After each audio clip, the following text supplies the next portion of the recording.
Hello, Rojo Lobo. Hello. Hello. Hey. Hello. Hi, everyone. Hi. Hey, Oh, Sandy. it's so nice to see old friends. Hello. Yes. Good morning. Good to- Good afternoon. How's everyone doing? Yeah, we're right on the bubble. We can say either one. Hi, Josh. Hello. Oh, wow. All Some right. of them people I've already seen this morning. Hi, Rona. Hi. Well, and I see Nancy, and I see Livy and David Bell.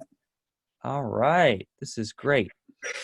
Okay, and a bunch of people are still signing on.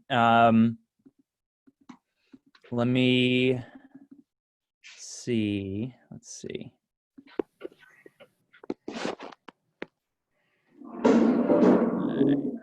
Okay. Chris Shalom person, Rabbi Teller, or Melissa, or whoever it is. Are you there? Yes, I am. Okay. You're going to have to make me a co-host of this meeting. I will do that right now. Oh, boy. All right, you're good. All right. Hello, everybody. It's great to be with you. A bunch of people are signing on. This is really wonderful. Some of you I haven't seen in a long time, so it's nice to be able to meet virtually while we can't meet in person. I'm going to just do a quick tech check and make sure that everybody can see this.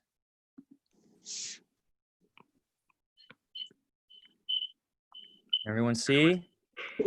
Yes. Is it working? Mhm. All right, great. Okay, so I'll just jump in because we're already 7 past the hour. So for those of you who I haven't met yet before, my name is Josh Furman. I'm the curator of the Houston Jewish History Archive at Rice University, and I want to thank Brit Shalom for sponsoring this series of 3 sessions about the Houston Jewish History Archive and Houston Jewish history. And what I'm going to do today is sort of give you a sense of what the archive is about, why it was created, and what it is that we do. And that'll be the agenda for today. Next week, we will do a sort of quick 1-hour overview of the history of Jewish Houston, when Jews first came to Houston, the community that they founded, and how the community has grown, et cetera, et cetera. So that's what we'll talk about next week. And our third session will sort of be kind of potpourri, like what did we leave out, what did we miss? Some of the highlights of our third session will be talking about recent work that we've been doing to record oral histories, and work that we're doing right now to document how Jewish life in the city has been affected by the COVID-19 pandemic. That's a lot of material. It's doubtful that we'll get through all of it, but we'll do the best that we can. So with all of that in mind, I'm going to ask you to mute yourselves and to stay muted. And if you have a question, try to send it into the chat window. And maybe my Brit Shalom colleague who's watching along can help me follow and moderate those chat comments. So here we go. Let's sort of jump in. All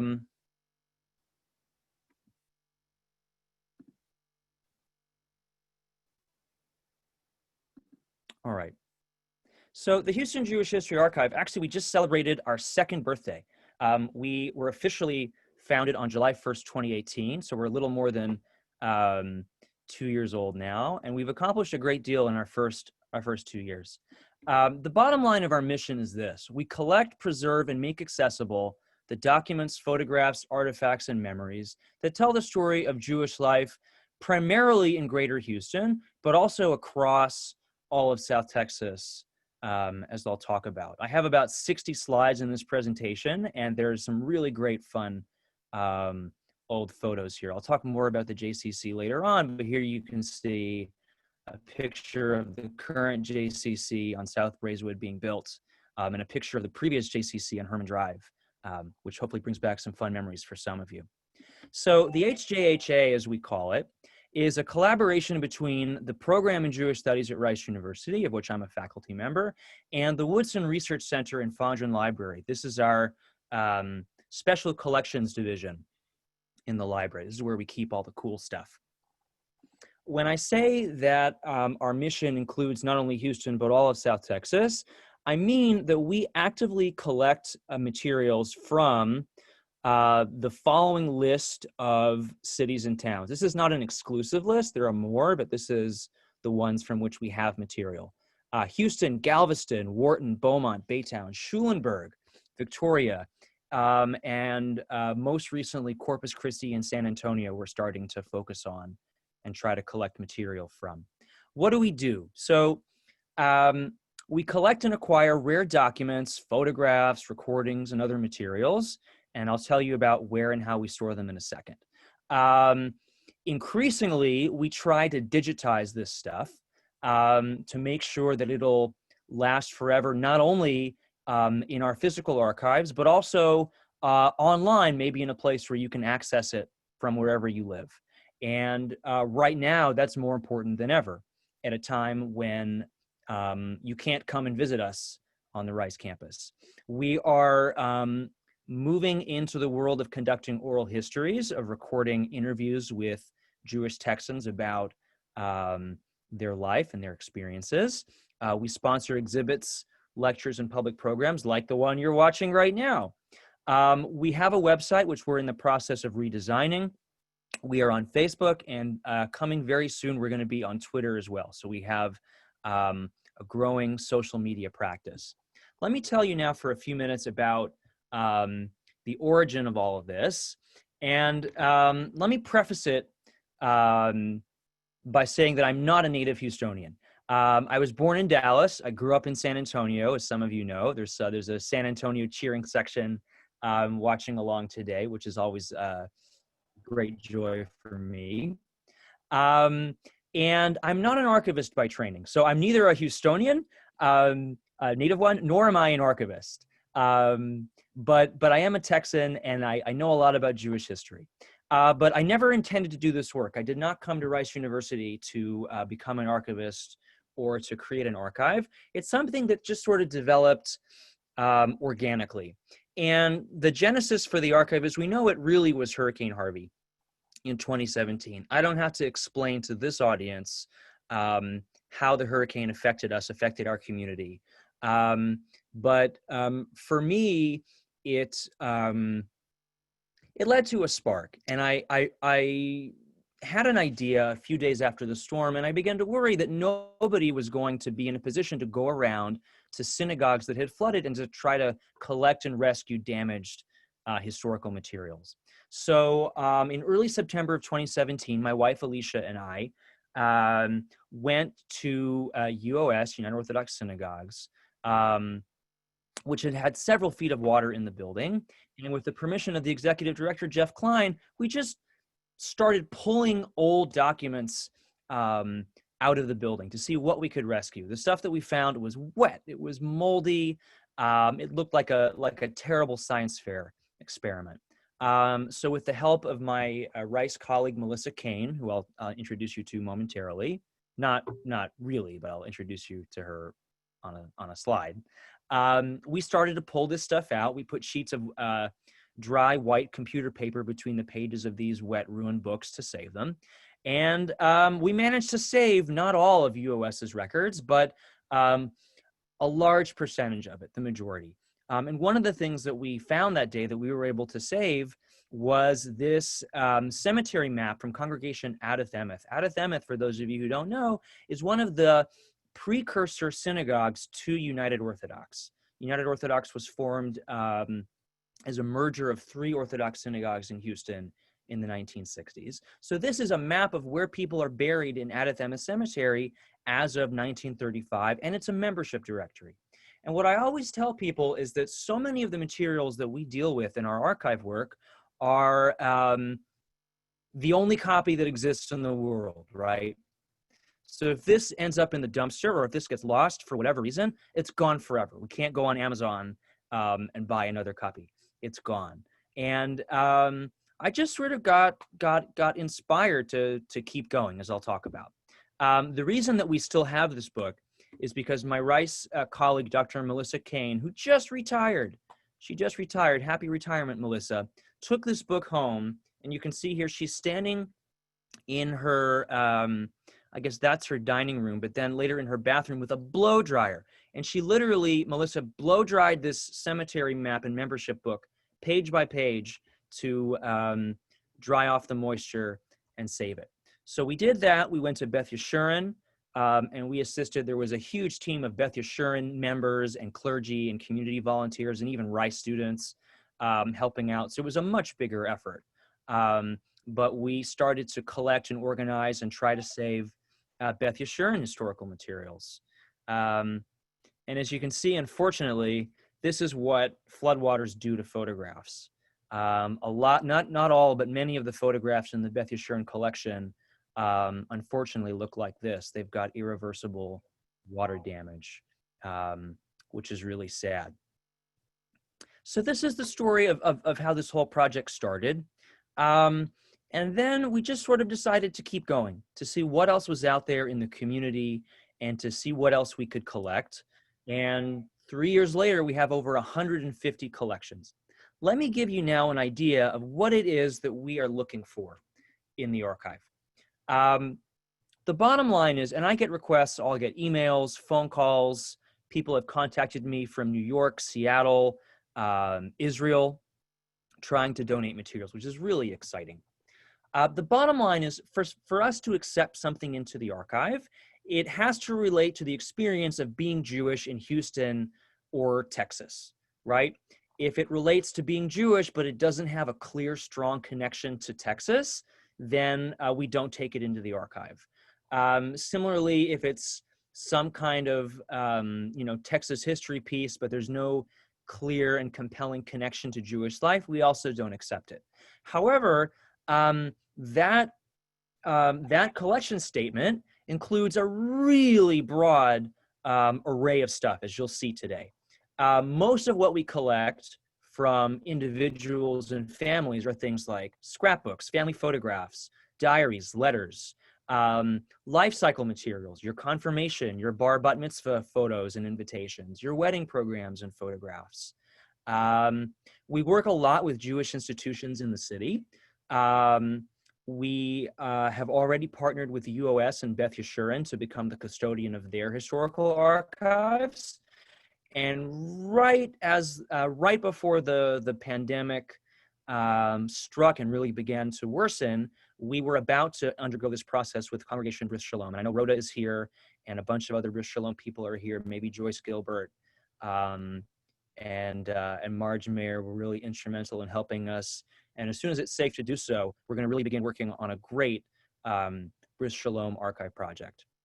We also have a collection from Texas Jewish military veterans, army papers, dog tags, medals, memoirs, photographs of Jewish military veterans, mostly from World War II, but there's no reason why we couldn't collect from other conflicts. We accept large artifacts on a case-by-case basis, and we also have audio and video recordings. And today and over the next couple of weeks, you'll get to listen to some clips of those. Jumping ahead a little bit, this is, and my heart breaks a little bit looking at this picture because I have not been in this room probably since May. But in normal times, right, this is where the archive lives. This is the reading room of the Woodson Research Center at Rice University. It's on the first floor of Fondren Library. And if we weren't all living through a scary pandemic, then I would invite you to come visit us Monday through Friday from 9 to 4. Obviously, you can't do that right now, so I'm trying to bring the archive to you. Most of our materials are stored either on-site in the library or in off-site storage that we have. Our facilities are secure, they're temperature controlled, which is really important for archives, especially in a humid city like Houston, because heat and humidity do bad things to papers and photographs. And as you can kind of see here, although I don't want to dwell on it too much, collections, when we take them in, are organized, they're put in boxes and folders, Photographs are put in protective sleeves, and finding aids are created so that we know what's in the boxes and we can let the public know. The idea, and I'm about to pause for a comment or two, but the main idea of this project is to make sure that we never again put at risk losing precious historical records that will tell the story of Jewish life in Houston, in San Antonio, in Corpus Christi, in the communities in the Valley, but that we not only preserve it, but that we make it accessible so that whoever wants to see it, be it a high school student or a grandson of a family member or someone working on a book on Texas history or Jewish history, will have access to research materials that quite simply weren't accessible before. So this is an overview of why we created the archive and what the archive does. I'm going to pause now for a comment or question, and then I'm going to take you on a kind of virtual tour, some of the greatest hits of the archive. So let's do what I said I was going to do. And I'm just going to peek in the chat window. So Sue Resnick. Hi, Sue. How are you? Doing great. Thank you. How are you doing?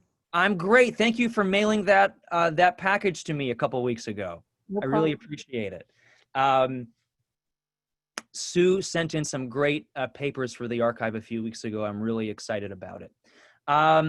The oldest or most unique document that you found, you're going to see not quite the oldest document in our collection, but pretty close in a few minutes.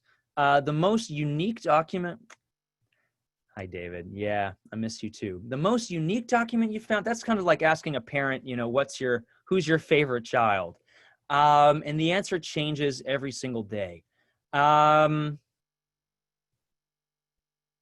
of the neatest things that we have is a telegram from President Johnson, LBJ, to Rabbi Hyman Judah Schachtel and his wife, wishing them a happy anniversary. That's pretty cool.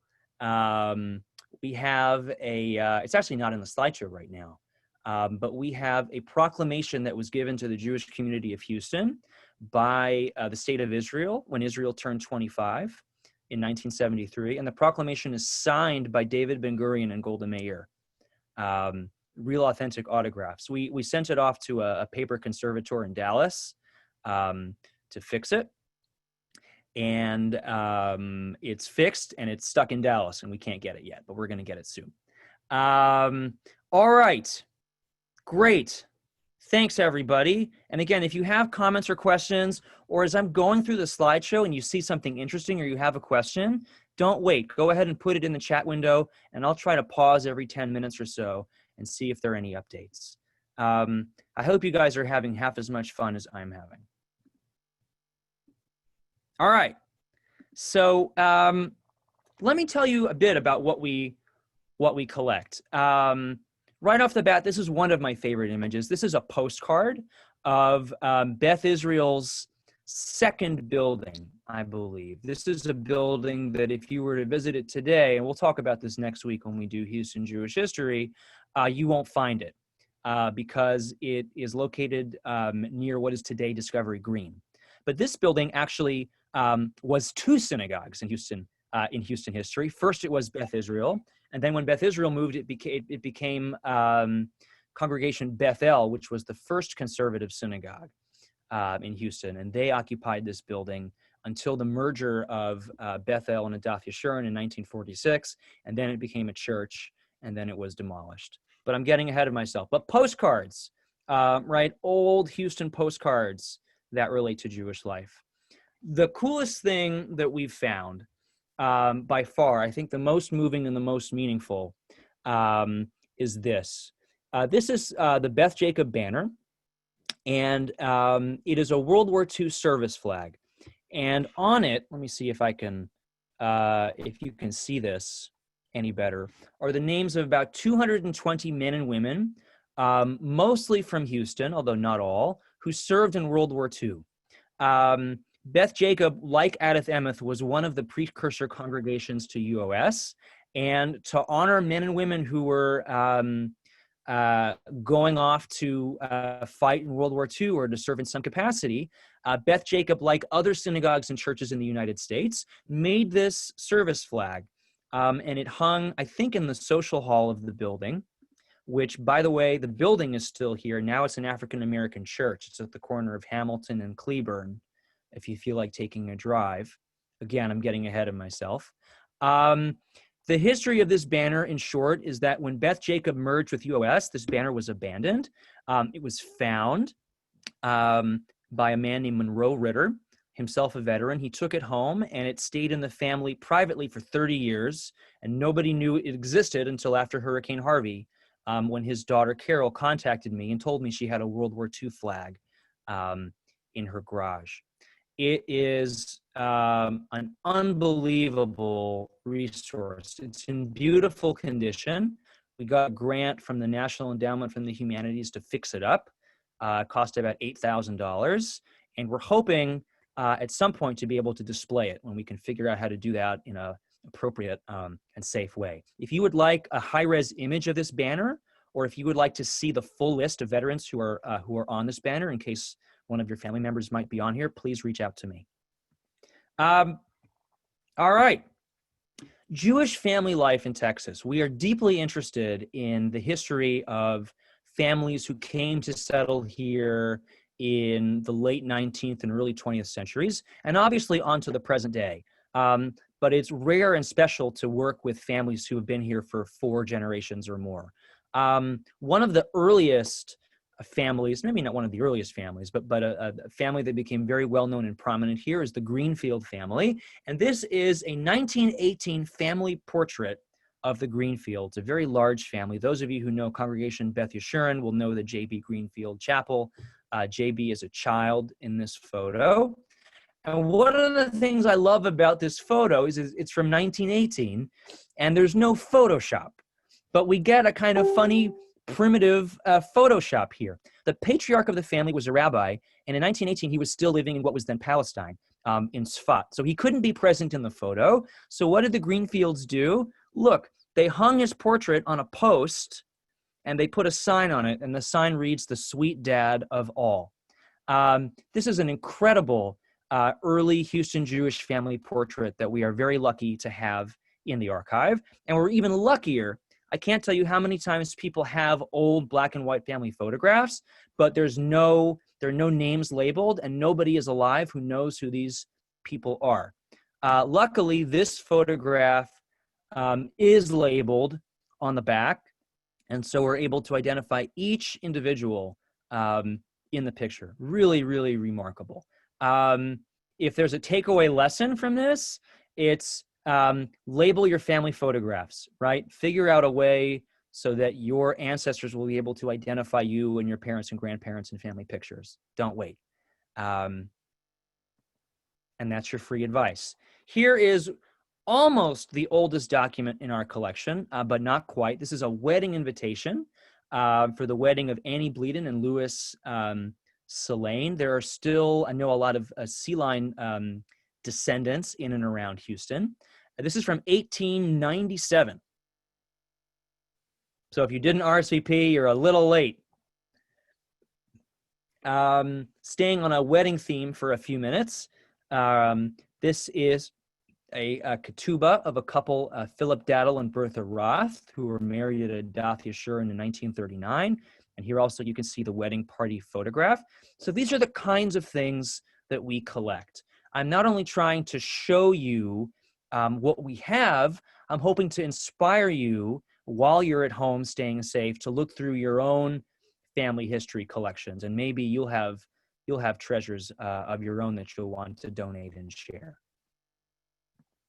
Bar mitzvah photographs. We love bar and bat mitzvah photographs. Here is one from the original Beth Yeshurun building that was on Southmore Boulevard, which today, as you know, is Energy High School. And it's from 1956. That building, as you know, is gone. So we can't go visit it. So this bar mitzvah picture is one of the rare few photographs of what the interior of the first Beth Yeshurun looked like. You might say, well, who cares about my bar mitzvah picture? Well, you never know why it might be important for a whole bunch of reasons. And then this is just kind of a cool one. Some of you knew, I'm sure, Martin Warren, who was Naomi Warren's husband. And these were cards in Martin's wallet. And a little bit like an archaeologist, you learn a lot about a person by looking through the cards in their wallet. And so here you see a JCC membership card from 1960, a B'nai B'rith Lodge membership card from 1958, a Meyer Brothers charge card from the old Meyer Brothers in Meyerland Plaza. I'm sure a bunch of you remember that. And a charge card for Craig's, which was another Jewish-owned department store in the city, right? So all kinds of things and materials become interesting for various reasons. All right, let me go another couple minutes and then we'll pause for a comment or question. BBYO, we have a rather large and growing collection of material from BBYO, both from some of the different chapters that have existed in Houston throughout time and from regional conventions and the like. This is one of my favorite BBYO pictures because of the cute hats. And here is a telephone directory. I wonder if any of you remember this. This is a Houston Jewish Youth telephone directory, which was produced by BBG 63 in 1957. And it's got everyone's phone numbers in it. Really, really fun. A really cool find. This is a Gus Buck BBG convention banner that came to us from Sun City, Texas, outside of Austin. Somebody mailed this in. We're really, really glad to have it. And let me do this one and then I'll pause. San Jacinto High School. Those of you who grew up here know that really from the 30s into the 50s, if not a little bit later because of when Bel Air High School was founded, a majority of Houston's Jewish teenagers, not all, but a majority went to San Jacinto High School, so much so that it had the moniker San Jacinto High School. So we actively collect a lot of old San Jacinto High School material. We're working on building a full set of the El Oroso yearbooks. We love diplomas. We love San Jacinto High School memorabilia. This is one of my favorite photographs because it shows the San Jacinto High School girls city championship rifle team from 1961. And at least 3 of the girls in the photo, if not more, are Jewish, including Janice Gerber, if you know Janice. She's there in the back row in the middle. All right, let me pause. Let's see what's happening in the chat window. Oh, I'm sorry. Did I mess up that name? It could be Martin Nathan and not Marvin. I made that mistake once before. Excuse me. I'll fix that later. Thanks, David, for letting me know. All right. So similarly, if your job is to collect the history of Jewish life in Houston, you can't do that without thinking about the history of the Meyerland neighborhood. We'll talk more about Meyerland next week, so I don't want to dwell on it too much, except to say that we love pictures of old Meyerland, such as you can see here. These are photographs of Meyerland literally being built. These are the streets being paved and houses going up in Meyerland. This is a very early architectural map of the Meyerland neighborhood being laid out, and you can see how the bayou runs through the heart of it with the land set aside for Meyerland Plaza in the top right, and the place that will become Lovett Elementary off of South Rice, and the place that will become ultimately Coulter Elementary laid out as well. So the history of Jewish neighborhoods in Houston is of great interest. Let me now talk about synagogues. We have not a collection from every synagogue in Houston and South Texas, although that is the ultimate goal. That is really the dream. There are 2 synagogues in Houston that do have their own archives, Emmanuel and Beth Israel. And so we have Emmanuel and Beth Israel materials, and we also cooperate and collaborate with Emmanuel and Beth Israel to share things. But aside from that, no other synagogue that I know of, maybe Bethel in San Antonio has its own archive. But there's no real institutional repository in place at a synagogue to collect these materials in a safe and professional way. So we are hoping to become the custodian for a lot of these collections. This is a confirmation class photo from Adath Yeshurun from 1917. So it's more than 100 years old. And you notice a lot of things about it, right? And this isn't a history class. It's a tour of the archive.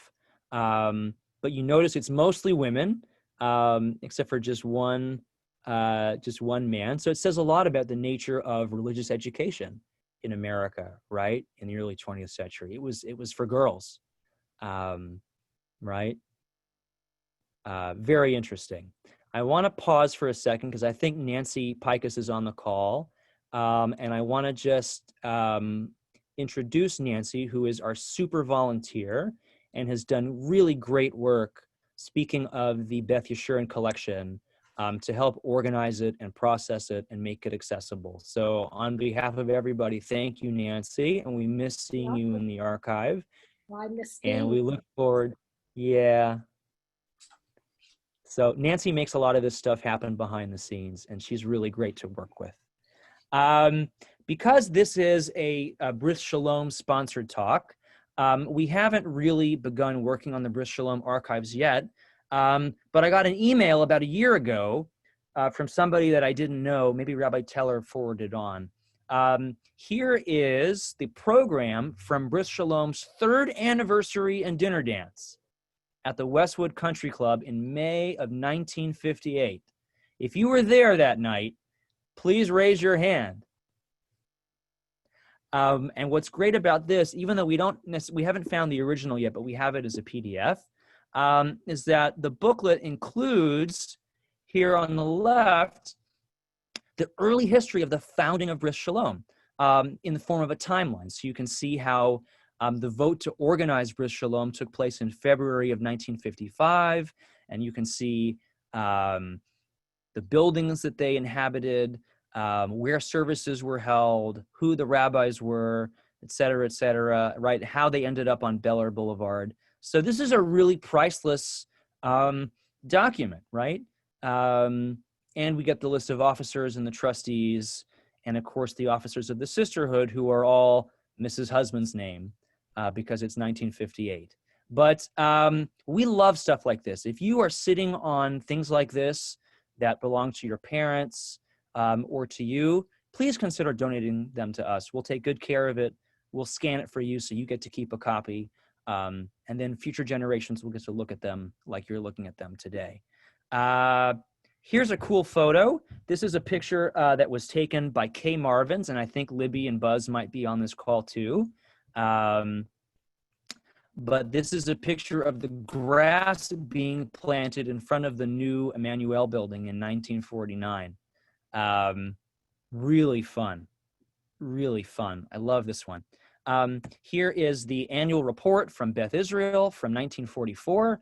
A very important document in Houston Jewish history for reasons I don't have time to go into now, but can talk to you later about. But those of you who know your Houston Jewish history know what this is. Hamevin Yavin, as they say. Right, but these kinds of congregational documents are really super important. And then we have your confirmation class photos. Lest you think that we only care about things that happened before 1970, let me assure you that that is not the case. We are collecting things from any point in Houston Jewish history. And in fact, as I'll talk about, in a few weeks, right now, we're focusing almost entirely on 2020 because we are living in the middle of such a dramatic historical moment. So don't think that we only care about photos that are black and white, because that's simply not the case. Jewish Community Center. Here's again a picture of the Joe Weingarten building when it first opened. Love the cars. Fun to see this again. Here's a picture of a production of The Wizard of Oz. Here's my friend Estelle Panzer, who we'll see again later on in another capacity. And maybe you're in this picture.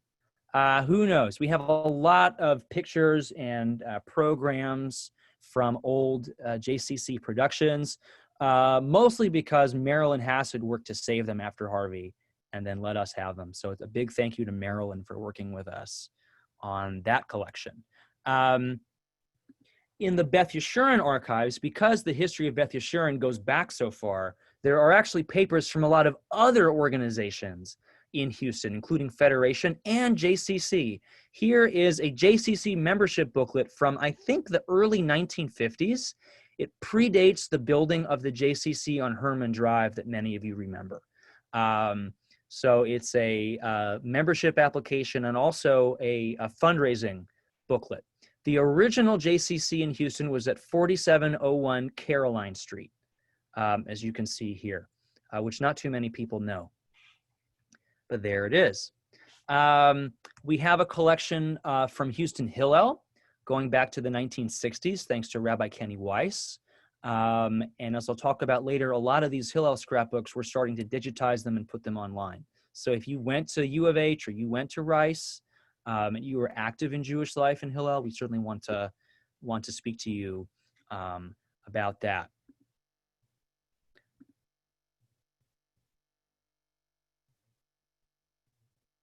All right, great. Here we go. So we have managed to purchase probably at the cost of about $10,000, a significant portion of the Houston Chronicle's photo archives. We own probably, I don't know, I would guess about 1,000 original Chronicle pictures. I can't show you all of them today. That $10,000 estimate might be a little high. I didn't check that figure. Don't quote me on that. But the bottom line is, if it was in the Chronicle and it related in some way to Jewish life, we may own the original photograph here in the library at Rice. And on the off chance that my good friend Joyce Gilbert is here and watching along, here is Joyce with Houston Action for Soviet Jewry, boycotting a performance of the Moscow Ballet on behalf of persecuted Soviet Jews in the 1980s. And here's just one more from that collection. Many of you will recognize him. Here's a very young Rabbi Roy Walter blowing the shofar for Rosh Hashanah. So again, we have about 1,000 Chronicle photos from synagogues, from Jewish-owned businesses, et cetera, et cetera, et cetera. All right, moving along. Thanks to a partnership with Linda Friedman Block and Houston Hadassah, we have started to acquire Houston Hadassah archives. We have a series of membership yearbooks going back, as you can see, to the 1950s, and we have a bunch of scrapbooks. You can see a page of one scrapbook here. So, and here's another one.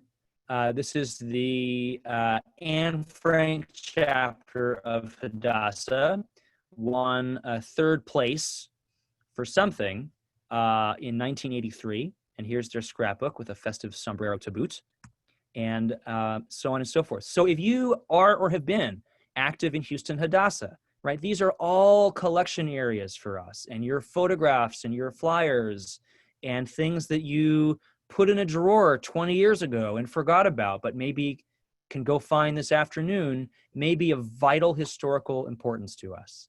That's the bottom line. That's the message.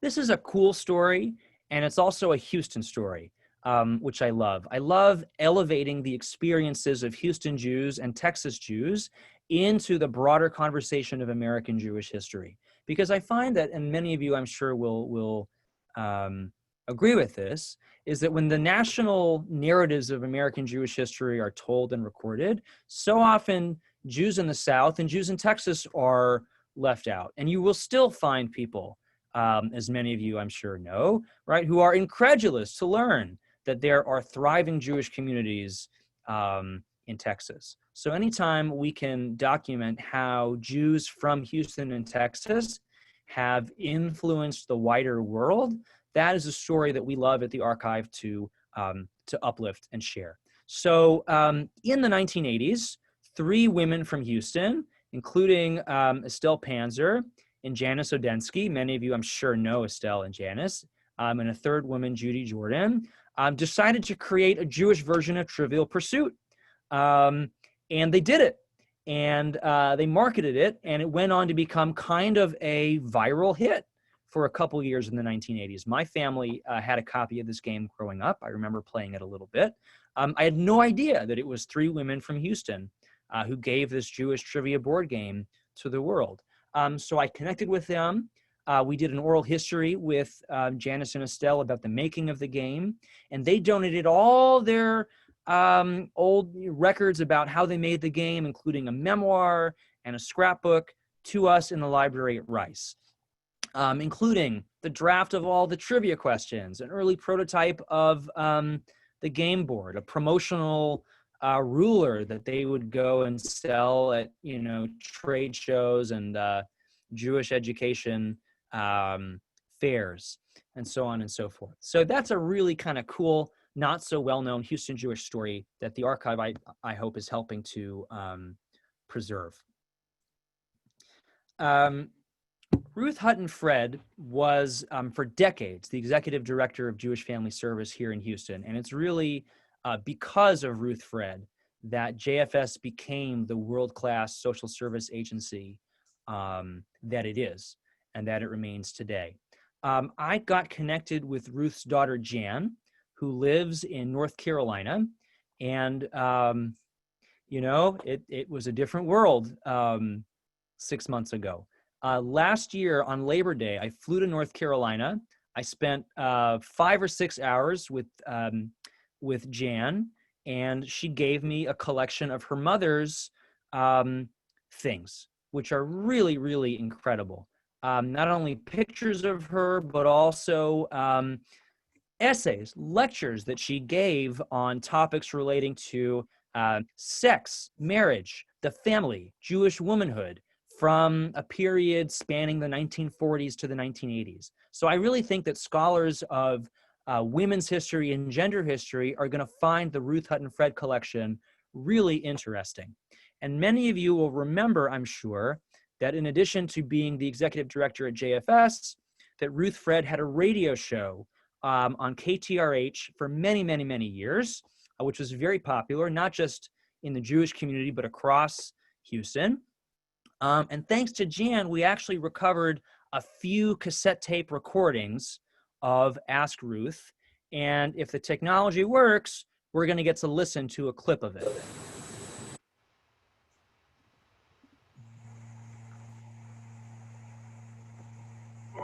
With Ruth Fred, noted family counselor and columnist.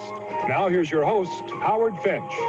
Thank you very much, Jer, and I shall keep the introduction, dear Ruth, very short today because you have 2 very wonderful and distinguished guests, and we're going to give them the time. It is the program Ask Ruth, featuring Ruth Fred. Many wonderful years as a family counselor. She's a columnist, a writer, makes wonderful Christmas cookies, and she's director of the Houston Jewish Family Service. Our phone number, the most important in all of Texas, 526-4984. 526-4984, long distance for your convenience, is area code 713, and that long distance number is 526-0193. Ruth Fred, if you please. Thank you very much, Howard. And indeed, we are. We are most fortunate because this morning we do have Dr. Joyce Brothers, who is an eminent psychologist, a columnist, a TV personality. You're just everything. Incidentally, Joyce, I'd like to tell you that you are even prettier than you are on TV when you see you personally and feel your warmth. Gee, it's great to see you. We're delighted to have you here. Thank you. Good morning to you. I can do everything but Christmas cookies. I've got to get your recipes. And then our other guest, All right. So that's just a wonderful treasure, right? That we were lucky enough to be able to go to North Carolina and get. And we've digitized it, and hopefully soon we'll be able to put it up on our website and you can listen to it whenever you want. So yeah, that's just really great. Another collection area that we have done some work in, but honestly could do a lot more in, is that of Jewish-owned businesses. right? We want to document how Jews have not only built their own community here in Texas, but how they've helped build Houston, how they've helped grow the economy and turn Texas into a thriving and modern place to live. So anytime we can work with, families that own important businesses, be it in Houston or in other cities, we're really eager to do that. So working with Shirley Tooman, we're very proud to have a collection of old Star furniture materials. And here you can see, I believe this was the first location of Star furniture. We have some Weingarten's material. This picture was donated to us by Jack Weingarten. I'm very happy to say, and you'll recognize a number of Weingartens in this picture, and a very young Stanford Alexander there in the center in the white apron. These are Battlestein's service pins. Battlestein's, as some of you will remember, was a Jewish-owned department store in the Houston area. They had a few locations. And when you worked at Battlestein's, every 5 years that you were there, you got a pin marking 5 years of service, and then 10, and then 15. I found these pins on eBay, believe it or not. We actually acquire a lot of our materials on eBay from used book sellers and, vintage junk dealers and so on and so forth. So these service pins ended up at a pawn shop in East Texas, and now they're part of our collection. So that's really fun.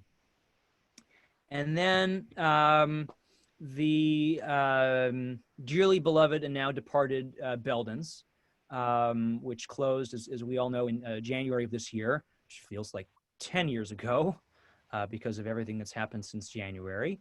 But during the last week that Belden's was open, I went to the grocery store and I met with the general manager and I explained who we were and what we do. And he let us take and keep a lot of Belden's memorabilia. So we have in the archive this sign here that you can see that, formerly hung in the store, and some old photographs of Passover shopping displays from years gone by. So a really, again, important slice of Houston Jewish history that we were able to grab at a time-sensitive moment. And then one more before I pause again to look in the chat window. The history of Jewish delis in Houston and Texas is a really fun subject. Many of you, of course, will remember Alfred's, but before Alfred's, or concurrently, there were two other, at least, Jewish-owned delis in the city. There was Kaplan's on Alameda, and there was also Schwartzberg's. We have pictures of Alfred's. We have a menu from Alfred's that we're going to digitize and put online at some point, so you can reminisce. But if you have things from Alfred's, from any of these other delis, or any other Jewish-owned, restaurants in Houston or Texas history, please let us know. I'm going to pause here and just see if there are any comments or questions in the chat window. Is the presentation being recorded? I hope so. I am not sure. Am I able to email this PowerPoint, or are these images available online? Some of them are. I will give my email address and phone number out at the end of the talk, and you can reach out to me about that. The granddaughter of Dr. Joyce Brothers lives in Houston. Thank you, Janice, which is why I think Joyce Brothers was in Houston to record with Ruth Fred. I think she was here for a wedding. That's a backstory that I was told. I've been asked how this collection is being funded. I will talk about that. But the short answer is through private donations and foundations. That is the short answer to how we do this work. And then finally, Martin Kagan says we're recording. So somebody, probably Bris Shalom, is recording this presentation, which is great because we rely on word of mouth. We're a relatively new project, as I said. We're kind of like a history startup, and so we need all the word of mouth support that we can get. Do I want more recent materials? Yes. Yes, I do. Yes, I do. Either physical pieces of paper and photographs or digital. Talk to me and we'll figure it out. And San Antonio, yes. I have some old documents from San Antonio from my husband's family. Can we keep some kind of copy digitally if and when we donate? Yes. Anything that you donate to us that you want a scan of, we will make a scan for you free of charge. We've done that countless times before, and we'll do it again. And many of the families that we work with are happy to have a PDF or a JPEG of something, because then it becomes easy to share it with family members who live all over the country, if not all over the world. So yes, we will scan things for you that you donate to us. I don't know anything about Leon's delicatessen. Someone's got to teach me about Leon's. As I mentioned before, and we're nearly done because it's coming up to 1 o'clock. We do actively work on communities outside of Houston. And one of the ones that we've done the most work on so far is a community that sadly no longer really exists. This is the Jewish community of Wharton, Texas. Wharton, as you know, is about, I want to say 60 miles from Houston. Oh, I could be getting that number wrong. But it's a community that for about 90 years or so had a small but really thriving and warm Jewish community. And there are many people in Houston who grew up in Wharton or whose families trace their ancestry to Wharton. And so it became very important for us to document Jewish life in this and other small towns. And thanks in large part to Libby Marvins, who I think may be here, and Meyer Den, who grew up in Bay City, not far from Wharton. We have about 6 boxes of Shereth Israel material from Wharton Jewish life, but we're always looking for more. We're never satisfied, we're never finished, and there is no deadline. Galveston is obviously a very important city and community in Jewish history and in Texas Jewish history. And so we're always looking to connect with Jewish families with roots in Galveston. We have material from B'nai Israel and Beth Jacob, but again, we're always looking for more. If your family has Galveston roots, please do reach out to us. And the same goes for Beaumont. We have very little on Beaumont so far, and I'd like to change that. So if you know people who grew up in Beaumont, who live in Beaumont, whose families came from Beaumont, and can help us with photographs, with letters, et cetera, et cetera, et cetera, we're very eager to talk with them. I want to just share 2 more things with you, and then we're gonna conclude the presentation portion of this event. Very early on in this work, and I don't know if he's listening right now, but if he is, I want to publicly thank and recognize Lee Wunsch, former president and CEO of the Jewish Federation of Greater Houston, who very, very early on in this work, as he was preparing to retire, invited me into his office and wanted to show me some things. And he pulled off of the shelf in his office a little black notebook. And he said, here, take a look at this. And what he showed me, I couldn't believe my eyes. This notebook contained the records of something that was called the Refugee Services Committee. This was a committee organized by what was then called the Jewish Community Council. It was not yet known as Federation, but it was a group of Jewish Houstonians who got together to assist German Jewish refugees coming to Houston during World War II, to help them find a job, learn English, find a place to live, to sign affidavits, to bring family members over. This is a story that really has never been told, because until now, the records have been hidden on a shelf in the Federation office. And I didn't know they were there, and you didn't know they were there. But now they've been donated to the archive.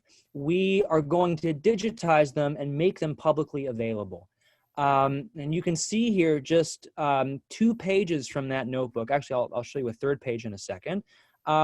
It's very detailed. Some of the pages are handwritten in beautiful handwriting. Some of them are typed. And it's a who's who of Houston Jewish families from the 1930s and 40s.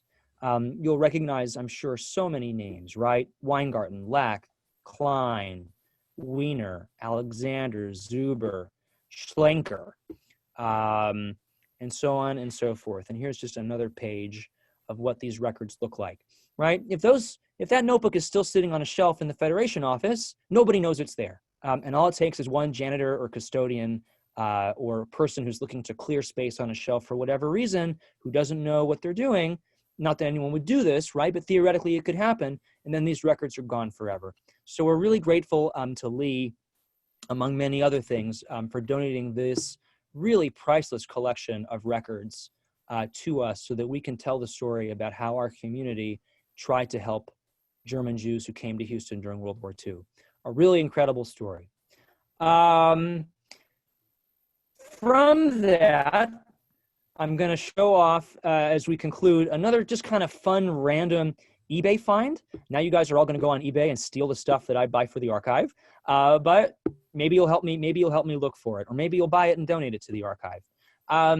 Those of you who grew up at Congregation Beth Yeshurun or just grew up in Houston will remember Cantor George Wagner, the beloved cantor at Beth Yeshurun for many, many decades. Shortly before he came to Houston, he recorded this album with Abe Schwartz and the Abe Schwartz Orchestra. And let's listen now just to a minute, if you'll indulge me, of Cantor Wagner singing Besame Mucho in Yiddish.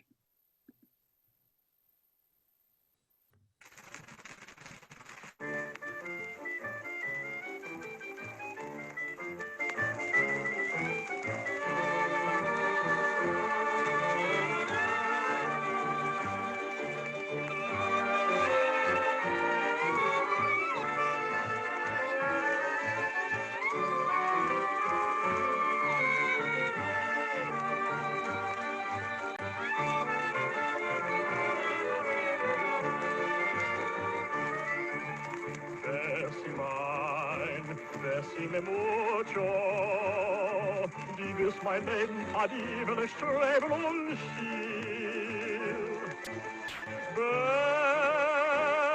Besime mucho, dies mir feier verleugnen, feier verliert.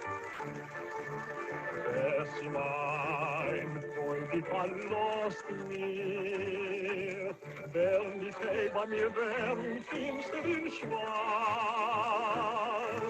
Besime, neu die vergesst mir, was die mit Lemmen mit dir mein zerbrochen war.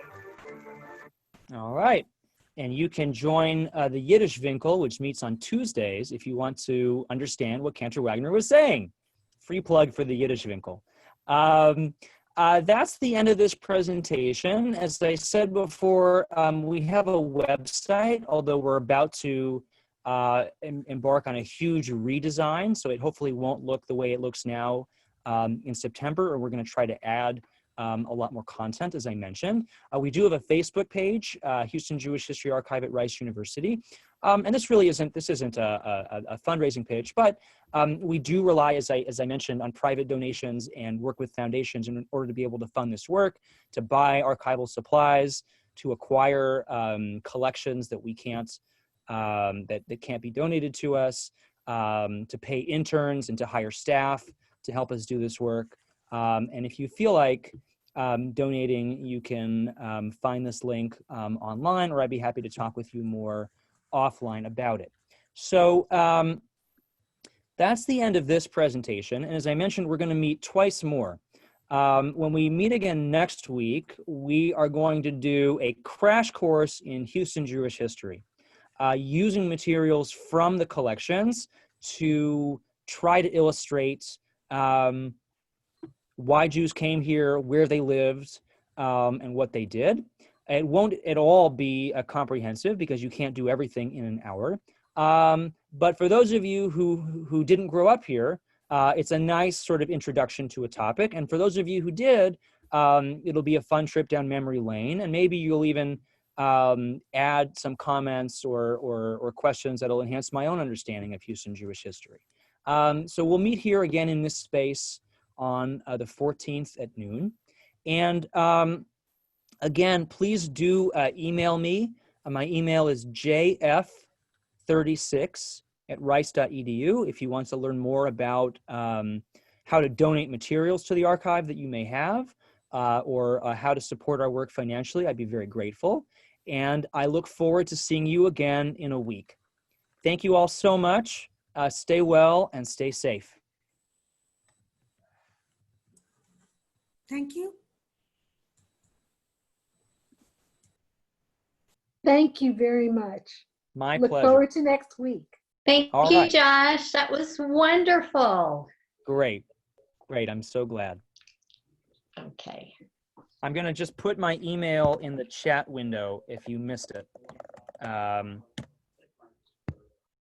There it is. All right. Thanks, everyone. See you next week.